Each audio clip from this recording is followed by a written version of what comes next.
ಅಂತ ಒಂದು ಹೆದರಿಕೆಯನ್ನ ಗೂಬೆಯನ್ನ ಯಾವಾಗಲೂ ಕೂರಿಸಿ ಅವರನ್ನ ಹಿಂದೂ ಸಮಾಜದಿಂದ ಪ್ರತ್ಯೇಕವಾಗಿ ಇರಿಸಬೇಕು ಅಂತ. ಆದರೆ ಇದೇ ಸಂಘ ಕಳೆದ ಅನೇಕ ದಶಕಗಳಿಂದ ಮುಸಲ್ಮಾನರ ನಡುವೆ ಕೆಲಸ ಮಾಡ್ತಾ ಇರುವಂತ, ಮುಸಲ್ಮಾನರಿಗೆ ಅನುಕೂಲ ಮಾಡಿಕೊಡ್ತಾ ಇರುವಂತ ಅನೇಕ ಸಂಗತಿಗಳನ್ನು ನೋಡ್ತೀವಿ. ಹಿಂದೂಗಳೇ ಅದನ್ನು ವಿರೋಧಿಸ್ತಾರೆ, ನೀವು ಯಾಕೆ ಹೀಗೆ ಮಾಡ್ತೀರಾ ಅವರಿಗೋಸ್ಕರ ಅಂತ. ಆದರೆ ಸಂಘದ ವಿಚಾರ ತುಂಬಾ ಸ್ಪಷ್ಟವಾಗಿದೆ. ಇತ್ತೀಚೆಗೆ ಸರಸಂಘ ಚಾಲಕರು ಬಹಳ ತುಂಬಾ ಸ್ಪಷ್ಟವಾಗಿ ಹೇಳಿದ್ರು, ಮುಸಲ್ಮಾನರನ್ನ ದೇಶದಿಂದ ಓಡಿಸುವಂತ ದೃಷ್ಟಿಕೋನ ಯಾರದ್ದೂ ಇಲ್ಲ, ನಾವೆಲ್ಲರೂ ಜೊತೆಯಲ್ಲಿ ಬದುಕಬೇಕಾಗಿರುವಂತ ಅಗತ್ಯ ಇದೆ ಅಂತ ಇನ್ಕ್ಲೂಸಿವ್ ಆಗಿರುವಂತ ಒಂದು ಪರಿಕಲ್ಪನೆಯನ್ನ ಕೊಟ್ಟಿದ್ದು ಸಂಘ. ಆದರೆ ಈ ಹಿನ್ನೆಲೆಯಲ್ಲಿ ಸಂಘ ಈ ಪರಿಕಲ್ಪನೆಯನ್ನು ಕೊಟ್ಟಿದೆ ಅಂತ ಮಾತ್ರಕ್ಕೆ ಮುಸಲ್ಮಾನರು ಮಾಡಿರುವಂತ ಎಲ್ಲ ತಪ್ಪುಗಳನ್ನು ಒಪ್ಪಿಕೊಳ್ಳಿ ಅಂತಲ್ಲ. ನಮಗೆ ಗಾಂಧಿ ಸಿಂಡ್ರೋಮ್ ಇಲ್ಲ.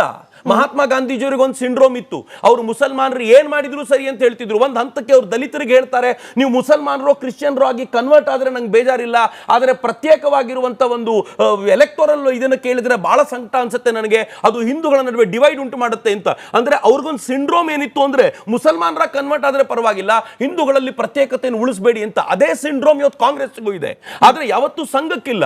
ಸಂಘ ತುಂಬಾ ಸ್ಪಷ್ಟವಾಗಿ ಹೇಳುತ್ತೆ, ಅತ್ಯಂತ ಶ್ರೇಷ್ಠವಾದ್ದು ಯಾವುದು, ರಾಷ್ಟ್ರವೇ ಶ್ರೇಷ್ಠ, ರಾಷ್ಟ್ರೋಪರಿ ಯಾವುದೂ ಇಲ್ಲ, ಈ ರಾಷ್ಟ್ರಕ್ಕೆ ಯಾವುದು ಒಳಿತೋ ಅದನ್ನು ಮಾಡಬೇಕು ಅಂತ ನನ್ನಂತ ಕೋಟ್ಯಂತರ ಜನರಿಗೆ ಪಾಠ ಮಾಡಿರೋದು ಸಂಘವಾಗಿರೋದ್ರಿಂದ ಯಾವ್ಯಾವ ಮುಸಲ್ಮಾನನಿಗೆ ಭಾರತವೇ ಶ್ರೇಷ್ಠ ಅಂತ ಅನಿಸುತ್ತೋ ಅವನ ಸಂಘವನ್ನ ಅಷ್ಟೇ ಗೌರವಿಸ್ತಾನೆ, ಸಂಘದ ಜೊತೆ ಕೆಲಸ ಮಾಡ್ತಾನೆ. ರಾಷ್ಟ್ರೀಯ ಮುಸ್ಲಿಂ ಮಂಚಿನಲ್ಲಿ ಅತ್ಯಂತ ಪ್ರೀತಿಯಿಂದ ಕೆಲಸ ಮಾಡ್ಲಿಕ್ಕೆ ಅವನಿಗೆ ಸಾಧ್ಯ ಆಗುತ್ತೆ. ಇಲ್ಲ, ನನಗೆ ನನ್ನ ಮತವೇ ದೊಡ್ಡದ್ದು, ನನಗೆ ಮತಕ್ಕಿಂತ ದೊಡ್ಡದ್ದು ಯಾವುದೂ ಇಲ್ಲ, ಈ ಮತಕ್ಕೋಸ್ಕರ ನಾನು ಅಗತ್ಯ ಬಿದ್ದರೆ ಪಾಕಿಸ್ತಾನವನ್ನ ಬೆಂಬಲಿಸ್ತೀನಿ, ಅಗತ್ಯ ಬಿದ್ದರೆ ಇರಾನ್ ಅನ್ನ ಬೆಂಬಲಿಸ್ತೀನಿ, ಅಗತ್ಯ ಬಿದ್ದರೆ ನಾನು ಪ್ಯಾಲೆಸ್ತೈನ್ ಬೆಂಬಲಿಸ್ತೀನಿ ಅನ್ನೋನು ಸಹಜವಾಗಿ ಸಂಘದ ಜೊತೆಗೆ ಇರ್ಲಿಕ್ಕೆ ಸಾಧ್ಯವಾಗಲಿಲ್ಲ. ಸರಿ, ರಾಷ್ಟ್ರ ಪ್ರೇಮವನ್ನೇ ಕಲಿಸಿಕೊಡುವ RSS ನಲ್ಲಿ ರಾಷ್ಟ್ರಧ್ವಜ ಹಾರಾಟ 5 ದಶಕದ ತನಕ ಆಗ್ಲೇ ಇಲ್ಲ.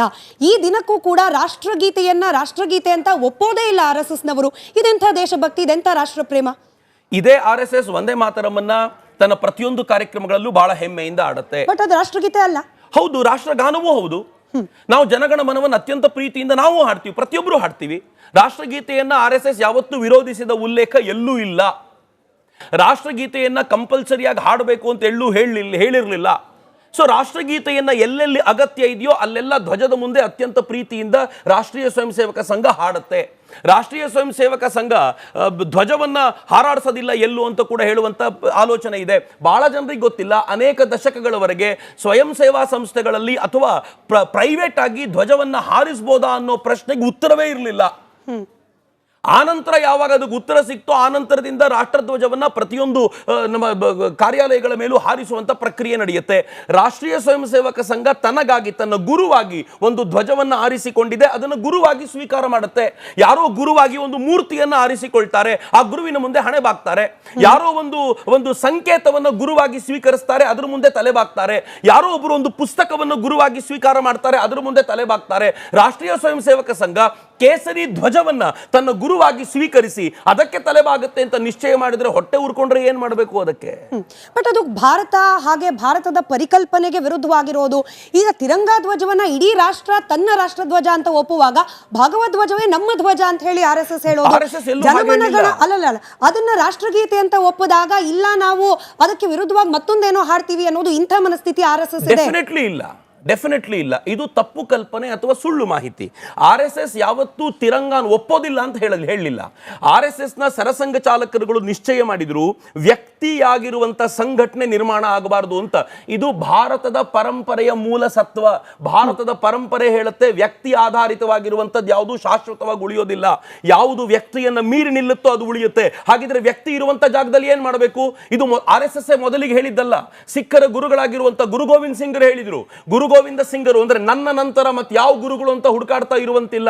ಯಾವ ಗುರುಗ್ರಂಥ ಸಾಹಿಬ್ ಅನ್ನುವಂತ ಗ್ರಂಥ ಇದೆಯೋ ಆ ಗ್ರಂಥವೇ ಇನ್ನು ಮುಂದೆ ಗುರುವಾಗಿರುತ್ತೆ, ನಾವೆಲ್ಲರೂ ಅದರ ಮುಂದೆ ನಮಿಸಬೇಕು ಅಂತ. ಹೀಗಾಗಿ 10ನೇ ಗುರುವಿನ ನಂತರ ಸಿಖ್ಖರಿಗೆ ಮತ್ತೆ ಗುರುವಿಲ್ಲ.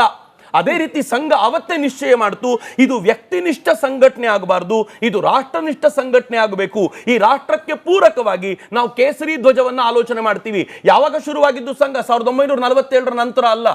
ನಿಮಗೆ ರಾಷ್ಟ್ರಧ್ವಜ ಭಾರತಕ್ಕೆ ಬಂದಿದ್ದು 1947ರ ನಂತರ. ಆದರೆ RSSಗೆ ಗುರುವಾಗಿ ಸ್ವೀಕಾರ ಮಾಡಿದ ಈ ಧ್ವಜ 1925ರಿಂದಲೇ ಇದೆ. 25ರಿಂದ ಇರುವಂತ ಧ್ವಜವನ್ನ ಅವ್ರು ಗುರುವಂತ ಸ್ವೀಕಾರ ಮಾಡ್ತಿದ್ದಾರೆ. ಹೇಗೆ ಬದಲಾಯಿಸಿ ಅಂತೀರಾ ನೀವು? ಎಟ್ ದ ಸೇಮ್ ಟೈಮ್ ಎರಡನೇ ಪ್ರಶ್ನೆ ಇರೋದು, ಹಾಗಂತ ಅವರು ರಾಷ್ಟ್ರಧ್ವಜದ ತಿರಂಗಾನ ವಿರೋಧ ಮಾಡ್ತಾರ? ಎಲ್ಲಾದ್ರೂ ಒಂದು ಕಡೆ RSSನವರು ರಾಷ್ಟ್ರಧ್ವಜವನ್ನ ವಿರೋಧ ಮಾಡಿರುವಂತ ಒಂದು ಉದಾಹರಣೆ ಇದೆಯಾ? ಎಲ್ಲೂ ಇಲ್ಲ. ಅವರು ರಾಷ್ಟ್ರಧ್ವಜಕ್ಕೆ ಈ ದೇಶದ ಸಾಮಾನ್ಯ ವ್ಯಕ್ತಿ ಏನ್ ಗೌರವ ಕೊಡಬೇಕೋ ಅದಕ್ಕಿಂತಲೂ 100 ಪಟ್ಟು ಹೆಚ್ಚು ಗೌರವ ಕೊಡ್ತಾನೆ. ಇನ್ನೂ ಚೆನ್ನಾಗಿ ಹೇಳೋದಾದ್ರೆ, ಯಾರು ಸಂಘದ ಶಾಖೆಗೆ ಹೋಗಿ ಬಂದು ಧ್ವಜ ಪ್ರಣಾಮ ಮಾಡಿ ಬಂದಿರ್ತಾನೋ ಅವನು ರಾಷ್ಟ್ರಧ್ವಜಕ್ಕೆ ಉಳಿದವರೆಲ್ಲರಿಗಿಂತಲೂ ಹೆಚ್ಚು ಗೌರವ ಕೊಡ್ತಾನೆ. ಯಾಕೆ ಅಂತಂದ್ರೆ ರಾಷ್ಟ್ರವನ್ನ ಗೌರವ ಕೊಡೋದು ಹೇಗೆ ಅಂತ ಸಂಘ ಹೇಳ್ಕೊಟ್ಟಿದೆ ಅಂತ. RSS ಯಾವತ್ತಾದ್ರೂ ರಾಷ್ಟ್ರ ಗೀತೆಯನ್ನು ವಿರೋಧ ಮಾಡಿದೆಯಾ? ಯಾವತ್ತೂ ಮಾಡಲಿಲ್ಲ. ಆದರೆ ಅವರಿಗೆ ನಮಸ್ತೆ ಸದಾ ವತ್ಸಲೆ ಅಂತ ಗುರುವಿನೆದುರಿಗೆ ಪ್ರಾರ್ಥನೆ ಮಾಡುವಂತ ಪರಿಕಲ್ಪನೆ ಇದೆ. ಅವನ ಸಂಘಟನೆ ಒಳಗೆ ಸೇರ್ಕೊಂಡಾಗ ಅವನು ಗುರುವಿಗೆ ಪ್ರಾರ್ಥನೆ ಸಲ್ಲಿಸ್ತಾನೆ. ಅದಾದ ನಂತರ ಅವನು ಹೊರಗಡೆ ಬಂದಾಗ ರಾಷ್ಟ್ರಗೀತೆಗೆ ಮತ್ತು ರಾಷ್ಟ್ರ ಗಾನಕ್ಕೆ ಸಮನಾದ ಗೌರವವನ್ನು ಕೊಟ್ಟು ರಾಷ್ಟ್ರ ಧ್ವಜಕ್ಕೂ ಅಷ್ಟೇ ಗೌರವವನ್ನು ಕೊಡುವ ಪರಿಕಲ್ಪನೆ ಇದೆಯಲ್ಲ, ಅದು ಸಂಘ ಕಲಿಸಿದೆ ನಮಗೆ. ರಾಷ್ಟ್ರಗೀತೆಯನ್ನ ಬ್ರಿಟಿಷರ ರಾಣಿಗೆ ಹೊಗಳಲಿಕ್ಕೆ ಅಥವಾ ಆಕೆಯನ್ನ ಮೆಚ್ಚಿಸಲಿಕ್ಕೆ ಬರೆದಂತಹ ಗೀತೆ ಅನ್ನೋ ಒಂದು ಸುಳ್ಳು ಕಥೆಯನ್ನ ಕಟ್ಟಿರೋದು RSS ನಿಂದ ಬಂದವರೇ.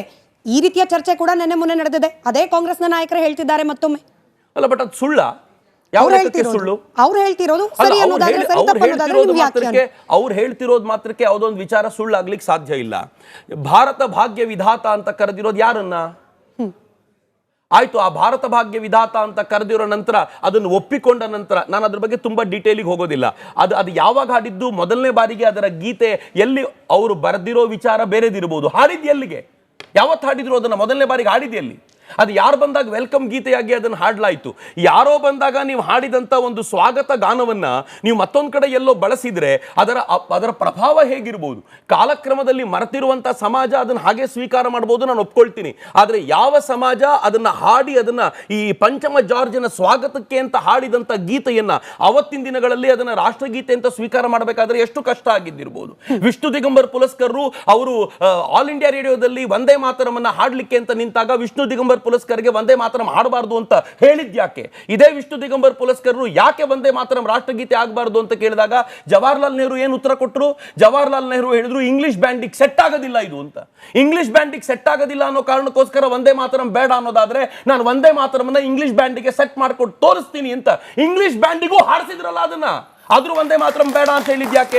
ಇಷ್ಟಾದ್ರೂ ನಿಲ್ದೆ ವಂದೇ ಮಾತರಂ ಬೇಡ ಅನ್ಲಿಕ್ಕೆ ಒಂದೇ ಒಂದು ಕಾರಣ ಇತ್ತು. ಏನು ಅಂತಂದ್ರೆ ಪ್ರಾಬಬಲಿ 1930ರಲ್ಲಿ ನಡೆದಂತ ಕಾಂಗ್ರೆಸ್ ಅಧಿವೇಶನದಲ್ಲಿ ಅವತ್ತಿನ ಮುಸ್ಲಿಂ ಅಧ್ಯಕ್ಷ ಆತ ಎದ್ನಿಂತ ಹೇಳಿದ ವಂದೇ ಮಾತರಂ ಹಾಡಬಾರ್ದು, ವಂದೇ ಮಾತರಂ ನನ್ನ ಧರ್ಮಕ್ಕೆ ವಿರೋಧ ಅಂತ. ವಂದೇ ಮಾತರಂ ರಾಷ್ಟ್ರದ ವಿಚಾರ ಒಂದು ಧರ್ಮಕ್ಕೆ ವಿರೋಧ ಆಗ್ಲಿಕ್ಕೆ ಸಾಧ್ಯವಾ? ಯಾವ ವಂದೇ ಮಾತರಂ ಈ ದೇಶದ ಲಕ್ಷಾಂತರ ಕೋಟ್ಯಂತರ ಕ್ರಾಂತಿಕಾರಿಗಳಿಗೆ ಪ್ರೇರಣೆ ಕೊಡಬಹುದಾಗಿತ್ತೋ ಆ ವಂದೇ ಮಾತರಂ ಹಾಡಬಾರ್ದು ಅಂತ ಆತ ಹೇಳ್ತಾನೆ ಅಂತಂದ್ರೆ ಆ ಕಾರಣಕ್ಕೋಸ್ಕರ ಸ್ವಾತಂತ್ರ್ಯ ಚಳುವಳಿ ಬಗ್ಗೆ ಮಾತನಾಡೋದೇ ಇಲ್ಲ. ಸ್ವಾತಂತ್ರ್ಯ ಚಳುವಳಿ ಸಂದರ್ಭದಲ್ಲಿ, ಸಂಘರ್ಷದ ಸಂದರ್ಭದಲ್ಲಿ RSS ನ ಪಾತ್ರ ಶೂನ್ಯ ಮತ್ತೆ ಹೇಳ್ತಿರೋರು ಕಾಂಗ್ರೆಸ್ನವರೇ. ನಿಮಗೂ ಈ ವಿಚಾರ ಗೊತ್ತಿರೋದೆ. ಹಾಗೆ ಬ್ರಿಟಿಷರ ಪರವಾಗಿ ಬ್ರಿಟಿಷರ ಜೊತೆಯಲ್ಲಿ ಕೆಲಸ ಮಾಡ್ತಿದ್ರು RSS ನ ನಾಯಕರು. ಕ್ಷಮಾಪಣೆ ಪತ್ರವನ್ನ ಬರೆದ ಹೇಡಿಗಳು RSS ನ ನಾಯಕರು. ಒಂದು ಯಾರ ಬಗ್ಗೆ ಅವರು ಇದನ್ನೆಲ್ಲ ಹೇಳ್ತಿದಾರೋ ಗೊತ್ತಿಲ್ಲ ನನಗೆ.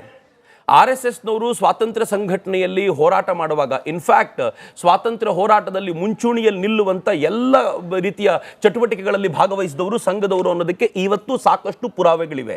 ಕಾಂಗ್ರೆಸ್ನವ್ರ ಪ್ರಾಬ್ಲಮ್ ಏನು ಅಂತಂದ್ರೆ, ಯಾರೋ ಒಬ್ರು 10 ವರ್ಷದಿಂದ ಹೇಳ್ಕೊಟ್ಟಿರುವಂಥ ಒಂದು ಸಂಗತಿಯನ್ನ 25 ವರ್ಷ ಕಳೆದ್ರು ಅದನ್ನೇ ಪುನರುಚ್ಚರಿಸ್ತಾ ಇರುವಂಥ ಒಂದು ರೂಢಿ ಇಟ್ಕೊಂಡಿದ್ದಾರೆ. ಯಾವತ್ತೂ ಅದರ ಆಳಕ್ಕೆ ಹೋಗುವಂಥ ಪ್ರಯತ್ನ ಅವ್ರು ಮಾಡಲೇ ಇಲ್ಲ. ರಾಷ್ಟ್ರೀಯ ಸ್ವಯಂ ಸೇವಕ ಸಂಘ 1925ರಿಂದ ಇವತ್ತಿನವರೆಗೂ ರಾಷ್ಟ್ರದ ಹಿತಕ್ಕೋಸ್ಕರ ಏನೇನು ಅಗತ್ಯ ಇದೆಯೋ ಎಲ್ಲ ಕೆಲಸವನ್ನು ಮಾಡಿದ್ದಾರೆ.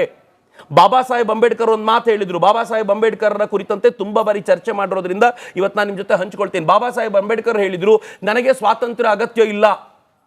ಯಾಕೆ ಅಗತ್ಯ ಇಲ್ಲ ಅಂತಂದ್ರೆ, ಸ್ವಾತಂತ್ರ್ಯ ಬಂದ ನಂತರ ಯಾರ ಕೈಯಲ್ಲಿ ದೇಶ ಹೋಗ್ಲಿಕ್ಕಿದೆಯೋ ಅವರೆಲ್ಲರೂ ನನ್ನ ಜನರನ್ನು ತುಳಿಯುವಂಥವ್ರು. ನಾನು ಇವರನ್ನು ನಂಬಿಕೊಂಡು ಸ್ವಾತಂತ್ರ್ಯ ಬೇಕು ಅಂತ ಹೋರಾಟ ಮಾಡ್ಲಿಕ್ಕೆ ಆಗೋದಿಲ್ಲ. ಡಸ್ ಇಟ್ ಮೀನ್ ಅವರು ಸ್ವಾತಂತ್ರ್ಯದ ವಿರೋಧಿಯಾಗಿದ್ರು? ಅವರ ಆಲೋಚನೆ, ಅವರ ಆಳದ ವಿಸ್ತಾರಗಳನ್ನು ಅರ್ಥ ಮಾಡ್ಕೊಳ್ಳಿಕ್ಕೆ ಆಗಲಿಲ್ಲ ಅಂತ ಮಾತ್ರಕ್ಕೆ ನಾನು ಅದನ್ನು ಸ್ವಾತಂತ್ರ್ಯ ವಿರೋಧಿ ಅಂತ ಕರೀಲಿಕ್ಕೆ ನಾನು ಸಿದ್ಧ ಇಲ್ಲ.